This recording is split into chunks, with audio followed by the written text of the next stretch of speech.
Now we're going to ask Professor Swain from Calgary, who's got a long track record of basic science research alongside his clinical practice, and he's going to present some of his understandings of brain fog. And so maybe when we get to the Q&As, we can talk about the difference between fatigue, energy, fog. That's a whole tricky area. But Mark, we're really excited to hear about your thoughts on brain fog. Thanks so much. It's great to be here. I was here last year talking about fatigue, and it's sort of neat to now follow Panita talking about fatigue. And you'll see how these are, and I'm sure you all appreciate these symptoms are quite interrelated. I'm going to talk a lot about how they're interrelated. These are my disclosures. Okay, so going to start off with a question, all right? So in PBC patients, brain fog is commonly associated with fatigue, is poorly correlates with fatigue, is related to longstanding anxiety and depression, can be effectively treated with antidepressants, and indicates an individual is at high risk of developing dementia.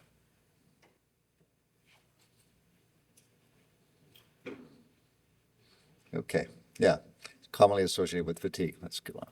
So the issue with brain fog is that brain fog, and probably part of a reason why it's been ignored for a long time, it's something there's not much research being done about it, is because it manifests differently in pretty much everyone. So people experience brain fog in different ways, and this is just some of the ways that people will often describe it. They say they're fatigued, they have confusion, they have difficulty concentrating, they can't find the right words, they feel that their thought process is slow and they can't think quickly enough. They have trouble doing things that require effort or motivation. They are forgetful. So these are some of the symptoms you can see. So I view it more as a symptom complex, actually, as a single symptom. Brain fog, I think, is a nice way of saying it because it just describes all of these things. But when you're talking about it in a scientific terms, people call it cognitive dysfunction. That's what Punita was talking about. Let's look. I mean, I think what Emily showed is quite useful. I'll come back to that a bit because it gives us a Canadian perspective. But this is a very nice study that came out of the UK about just over 2,000 patients, and 60% of those individuals had fatigue, was significant fatigue. And if you looked among the people that had significant fatigue, just over half of them had significant symptoms or brain fog. And in that study, that fatigue and cognitive dysfunction were very closely correlated, and that as Punita pointed out, fatigue had the biggest impact on fatigue and cognitive symptoms together had the biggest impact on people's quality of life. About a third of people had neither one of these, neither cognitive dysfunction or significant fatigue. But interestingly, cognitive dysfunction is very uncommon in people that don't have fatigue. So it almost universally occurs in people that have fatigue, significant cognitive dysfunction, and that it's more common in people that are younger, which is, I think, what's been highlighted a number of times today. This is, I actually took this snapshot from Gail, who presented at the PBC Endpoints Conference at the European meeting. And basically, this is a result. This is another way of looking at that result that Emily just kind of talked about. This is the whole, all across Canada. People were sent a questionnaire, and this is how they replied. 90% had fatigue and 60% had it often. 72% had brain fog and 30% had it often. So obviously, these are very, very important symptoms for people that have PBC. I don't have to tell you that.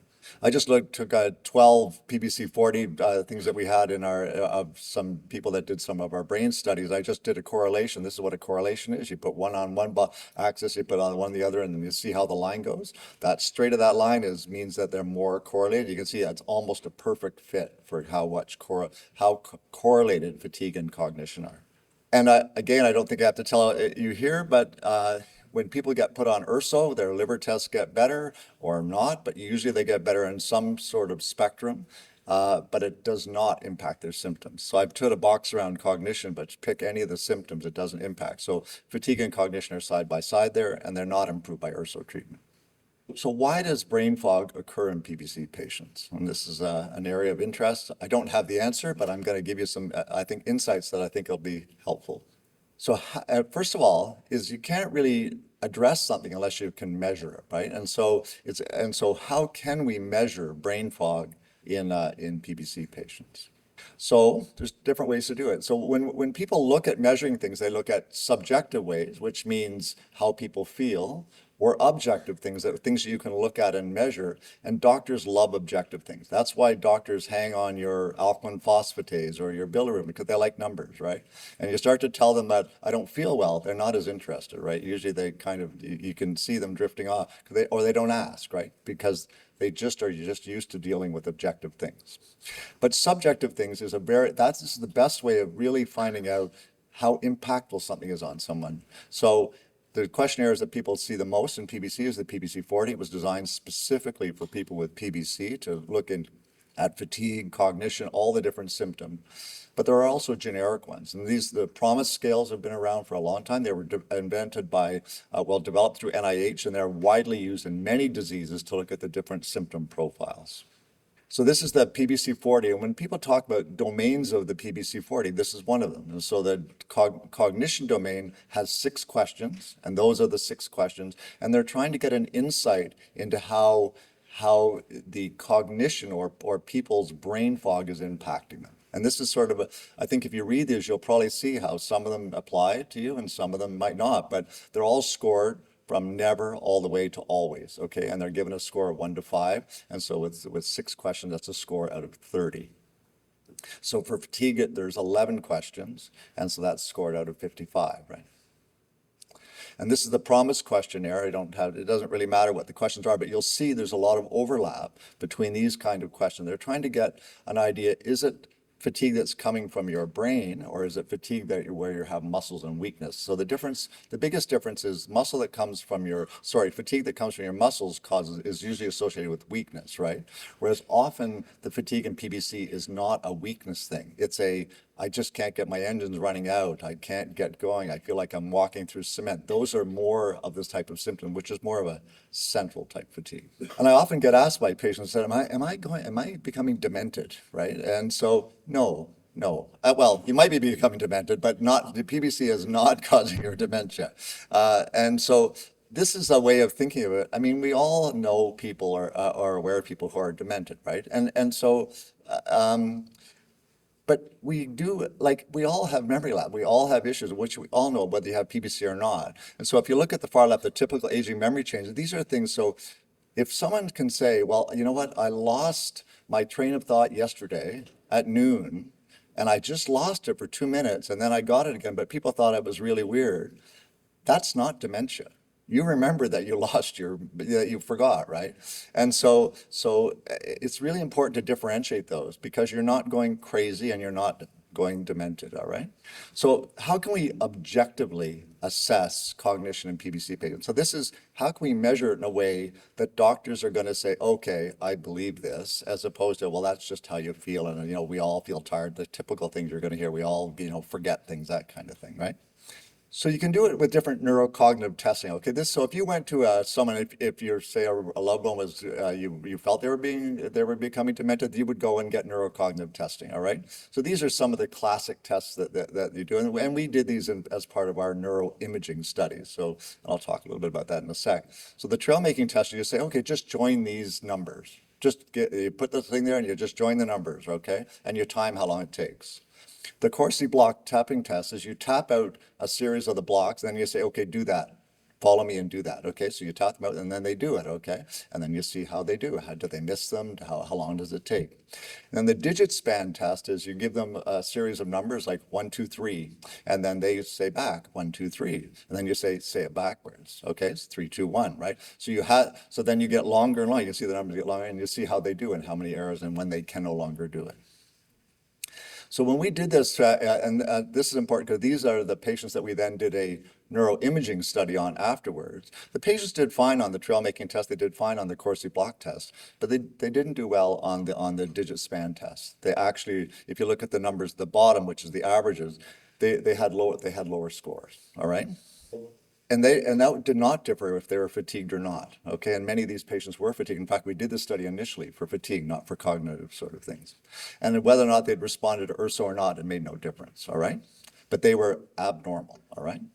And this data parallels what David Jones has been a real I think pioneer in looking at symptoms in PBC, and he's in the UK. And he found a similar thing in this study that was published quite a few years ago, that people that had PBC scored lower in this digit span test. All right, so this data is quite parallel.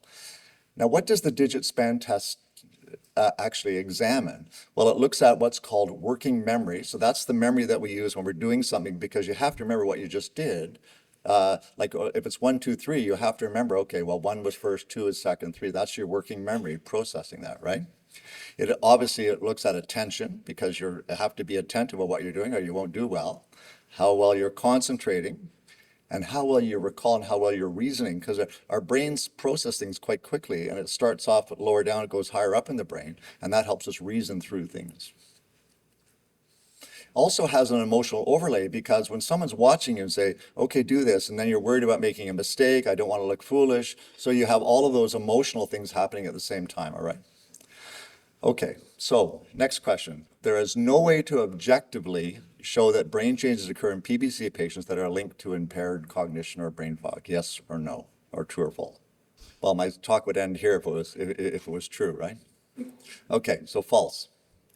So the question that we were asked when we did our neuroimaging tests is, are there objective changes in the brains of PBC patients that you can measure that are in turn linked to brain fog?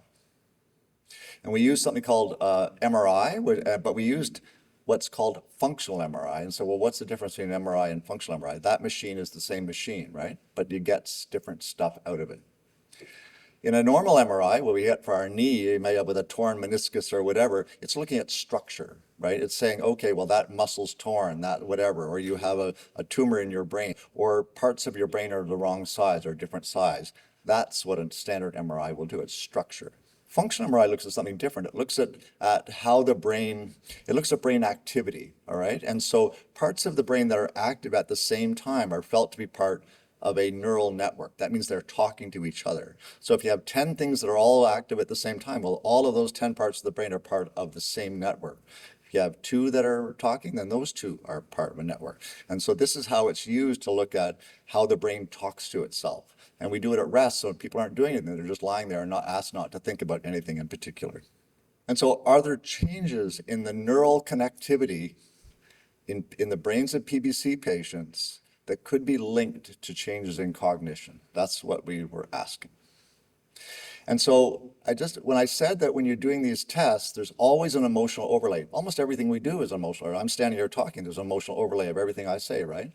So when you have someone watching you do any test, there's an emotional overlay, right? And so the amygdala is like our control center for our emotions in our brain. It's part of our brain that really regulates how we perceive other people's emotions and how we think that they're perceiving us, but also it processes all of our things with an emotional lens. So everything we do has an emotional lens on it, whether we think it does or not. And so it has a very profound role in how we think clearly and regulating cognition, which is, if it's not working well, it's brain fog, all right? And the thing on that sort of diagram on the left just really kind of shows it's not important what they are, but it just links to a lot of different things, all right? And it's important that it links to the part of the brain, the top of the brain, that looks like a bunch of worms that are there. That's actually called the cortex. And that's a very important part of our brain, because that takes all of the stuff, it goes in, it gets relayed from different parts of the brain, it goes up there, and instantly that takes all that stuff, processes it, and tells us what to do, basically. Our actions come from that. And that's called executive function. And so the amygdala is this central hub in the limbic system, which is our emotional brain, all right? So when you look at PBC patients, how their amygdala talks to this wormy cortex part is abnormal, and it correlates with the digit span score. So that test that I did with that 1, 2, 3, right? And so when you look at, see the places that are red here, those are part of this cortex, that top part of the brain. And so the connection between the amygdala and those red parts of the brain is increased in people that have a lower digit span score. And the part within blue is decreased in people that have the lower digit span score. So this is a group of 21 PBC patients, and they're all the same, right? well, it started with 21, but these are people that have obviously the digit span score that's abnormal. But it shows you that when people have a cognitive issue with PBC, it affects the brain the same way. It's not affecting it differently. So there are other brain changes in PBC that can be linked to cognition problems, okay? Because people look at brains all the time about cognition. That's what all dementia research is. Well, what brain parts are affected to cause people to start to have issues with cognition, which is the key part of dementia, right? So there's a part of the brain called the hippocampus, right? And this part's really important because the hippocampus can be directly affected by exercise. All right, it's one of the areas of the brain that can actually get changed with exercise and can increase in size. Very important in cognition, very important in mood regulation, memory, and movement, all the parts that are part of brain fog, right? So you can use MRI as a structural MRI. So this is standard MRI, but you do a special sort of test to look at size of the hippocampus. And this just shows you there's a PBC patient and a control, and you can measure the size of the different parts. But I'm just going to talk about the whole hippocampus. And so when you look in PBC patients, the hippocampus is small. It's down by about 5%. You go, well, 5% doesn't seem like very much, really. It's kind of just a little bit, right? But 5% is what you see in a lot of things like major depressive disorder, in dementia, other areas where you see people that have cognitive impairment. And so smaller hippocampal volume is associated with poor cognitive performance or brain fog. Something called quantitative susceptibility mapping, or QSM, which it doesn't matter what that is, but what it tells you is in parts of the brain that are inflamed, QSM goes up, which means that iron's being deposited there. It's widely used in things like Alzheimer's disease, where you get neuroinflammation. It's widely used in multiple sclerosis, where you get brain inflammation. When you look in people with PBC, their susceptibility in their hippocampus, so that part that was smaller, is increased. That tells us they have inflammation in their hippocampus, which shouldn't be there, of course, right? So increased inflammation and decreased size of the hippocampus. And when people have increased hippocampal susceptibility in these other diseases, well, it's associated with a decline in their cognitive performance. So it's associated with brain fog. I'm going to talk briefly about the thalamus, and Punita just touched on this. This is this relay station. It's kind of, people think of it as a relay, so all of our sensations except smell, everything we see and do and touch or feel goes through the thalamus and up to our brains. But it also plays a major role in what's called the cognition network. So that network is what regulates not having brain fog, okay? If it's screwed up, you get brain fog, right? As you can see, there's a lot of stuff happening there, but the thalamus is kind of in the middle of it. If you look in PBC patients, their thalamic size is reduced by 5 to 10% compared to control. And smaller thalamic volume in these other diseases, like Alzheimer's disease, is associated with decreased cognitive performance or brain fog. And so decreased working memory, decreased attention, processing speed, and cognitive speed, which are exactly what that digit span test was testing, right? So when you look at cognitive control, so that cognition network, there's also something called the motivation network. And this is what Punita was touching on. Motivation is a key driver. Motivation and reward balance is what really regulates our whether or not we develop central fatigue. Fatigue comes from our brain or not, right? And so those networks, the motivation network in our brain and the cognition or thinking or clearly thinking part of our network in our brain, they cross over. See, those things are all crossing over there. So when part of it's screwed up, you can see the other one very likely is going to be screwed up. And this is why these symptoms coexist. It's important to recognize, and I think this is really important as PBC patients, that there are. So people always will tell you when you have symptoms that it's all in your head, and I say this all the time. And it's important to recognize that it is all in your head, but your head has changed, right? And so if someone with Alzheimer's disease, if someone says it's all in your head, well, you say, well, I've got brain changes which are driving these sort of things. And so people with PBC have brain changes which are documentable that are linked to these type of symptoms and other diseases. All right, both cognition changes and fatigue. So it's important to recognize that you're not crazy and you're not demented. All right. And so again, I just want to highlight that abnormality in one of these systems or one of the parts of the system is very likely affects the other. So when you experience these things together, which is very common, this is the reason why.